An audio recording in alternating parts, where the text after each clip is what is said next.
Hello दोस्तों, आत्मनिर्भर Bharat campaign के अंडर मिनिस्ट्री ऑफ डिफेंस ने एक बहुत बड़ा फैसला लिया है। उन्होंने ऐसे 101 डिफेंस प्रोडक्ट पे बैन लगाया है जिनका इंपोर्ट भारत दूसरी कंट्रीज से करता था, और अब ये जो डिफेंस प्रोडक्ट हैं ये इंडिया में ही बनाए जाएंगे।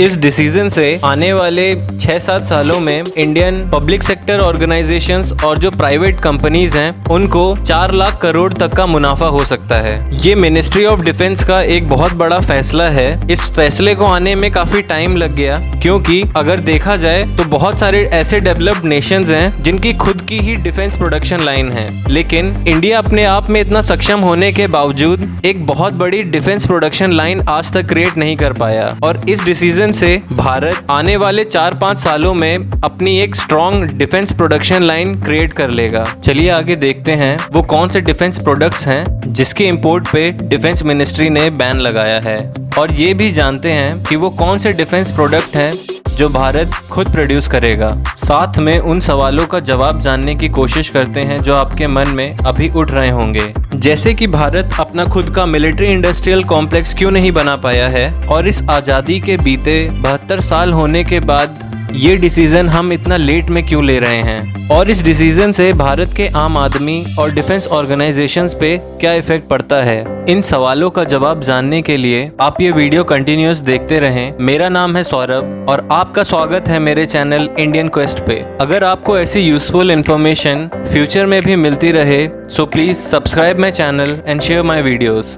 आज़ादी मिलने के बाद से ही भारत एक ऐसा कंट्री था जिस पे निरंतर अटैक होते रहे हैं। इसके कारणवश भारत को हमेशा अपने डिफेंस लाइन को बहुत स्ट्रॉन्ग रखना पड़ता है। अगर किसी देश को अपनी आर्म फोर्स को स्ट्रॉन्ग करना है तो उस देश को हथियारों की भी जरूरत पड़ती है, जिससे कि उस देश के सैनिक और आक्रामक रूप से अपने देश की सुरक्षा कर सकते हैं। लेकिन निरंतर इन 72 सालों में जहां भारत को ये पता है कि उसके आस पड़ोस के जो मुल्क हैं वो उसकी जमीन पर निरंतर अपनी नजरें गड़ाए हुए हैं, इसको देखते हुए भी भारत अपनी खुद की एक डिफेंस प्रोडक्शन लाइन नहीं क्रिएट किया। वो खाली दूसरी कंट्रीज पर निर्भर रह जाता है। अगर इन नेशंस की हिस्ट्री में अगर हम देखें तो हमें ये पता चलता है कि जब ये नेशंस डेवलप हो रहे थे उस समय ये नेशन भी दूसरे नेशन से डिफेंस प्रोडक्ट इंपोर्ट कराते थे, लेकिन इस डेवलपिंग पीरियड में इन्होंने अपनी खुद की strong defence product unit build करी। अब उस डिफेंस यूनिट से जो भी प्रोड्यूस होता था इन देशों की आर्मी उन्हीं प्रोडक्ट को यूज करती थी, और साथ में जो एमिनिशन या आर्मर जो यहाँ पर प्रोड्यूस होते थे उनको वो विदेशी मार्केट में बेच के अच्छा खासा मुनाफा भी कमाते थे। खैर भारत देर से ही सही, लेकिन वो इस डिफेंस प्रोडक्शन यूनिट पर काम करने को अपना मन बना चुका है। अगर देखें तो मिनिस्ट्री ऑफ डिफेंस ने ये जो 101 डिफेंस प्रोडक्ट के इंपोर्ट पे बैन लगाया है ये एक बहुत अच्छा डिसीजन है। इसके बदले भारत अब इन डिफेंस प्रोडक्ट्स को इंडिजीनियसली अपने ही स्टेट में बनाएगा।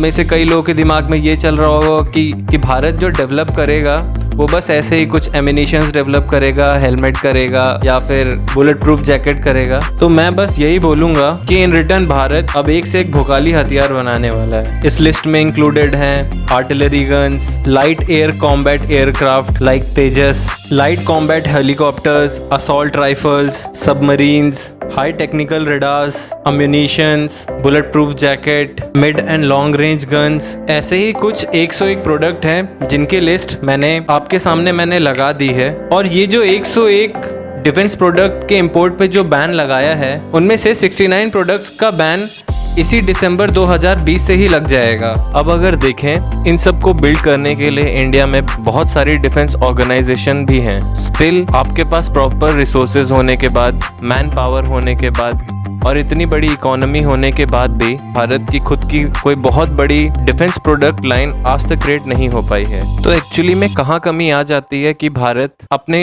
खुद के डिफेंस प्रोडक्ट ना बना करके हमेशा बाहर से इंपोर्ट करना प्रेफर करता है। एक्चुअली कभी भी कोई डिफेंस कंपनी कोई भी वेपन लॉन्च करती है मार्केट में, उस वेपन के ऊपर काफी रिसर्च एंड डेवलपमेंट करनी पड़ती है, साथ में उस प्रोडक्ट का प्रोक्लेमेशन भी होता है। अब इंडिया में ऐसे डिफेंस प्रोडक्ट क्यों नहीं बन पाते? एक्चुअली इसका एक बहुत बड़ा रीजन ये माना गया है, इंडिया में डिफेंस रिसर्च के ऊपर हमेशा से डीआरडीओ काम करती आई है, लेकिन डीआरडीओ के इतना साल काम करने के बाद भी रिजल्ट इतने फ्रूटफुल नहीं आए हैं। तो इसके लिए 2006 और 2008 में DRDO में कमेटी बैठाई गई थी जो कि ये जांच करने गई थी कि वो ऐसे कौन से फैक्टर्स हैं जिनकी वजह से DRDO का जो काम है वो इतना इनएफिशिएंट है। और एक्चुअली अगर इन दोनों कमेटी की रिपोर्ट्स अगर देखी जाएं तो दोनों में हमको सेम ही आंसर मिलता है, जैसे कि वहाँ पे प्लानिंग और एग्जीक्यूशन फेलियर बहुत होता है। Secondly abysmal human resource management, साथ में पुअर HR मैनेजमेंट भी DRDO में देखा जाता है। DRDO का हमेशा से